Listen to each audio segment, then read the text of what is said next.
Okay, here we are. Part 2. So, again, maybe triggering, maybe you don't want to watch. Because if you're recovering, it may trigger something in you. But I am a recovering addict. I am a week clean, and that's all I can say is I'm a week. And again, this isn't the first time I've lapsed. Over the last 10 years, I've lapsed 2 times, and I'm struggling. But, you know, anyways. I went to rehab. I went to outpatient rehab. I filled out all of the information. I did the assessment. This was 2 weeks ago. 2 weeks ago. And they've yet to call me for rehabilitation.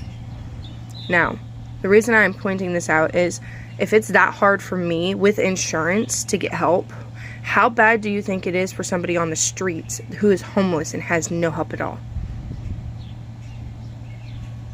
But you want to leave them there to die because you don't want to deal with it. You don't want to help them. How is that fair to anyone?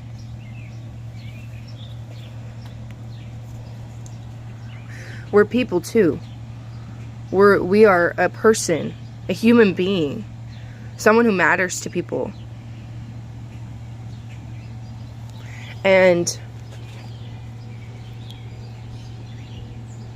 the stigma is so hard to beat. People don't understand unless they have been in this life or have dealt with addiction how hard it is to beat an addiction, a chronic illness. And yes, it is an illness. It is a mental illness. It is something we cannot help. It is something our body reacts to. And yet, people are willing to say, oh, well, I've got better things to do than deal with this. Or they just walk out of your lives because they just don't want to deal with it. I've had that happen a lot over the last 2 weeks during my recovery. I got put in the hospital because I had a mental break.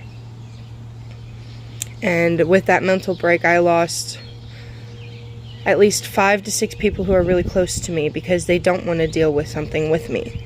They would rather just push me off and not give 2 shits and just go on without their, on with their life. How can you do that to an addict? How can you do that with someone with mental health? Knowing that they need help, knowing that support is our biggest factor. Part 3 to come. Because I'm not done. I'm not done.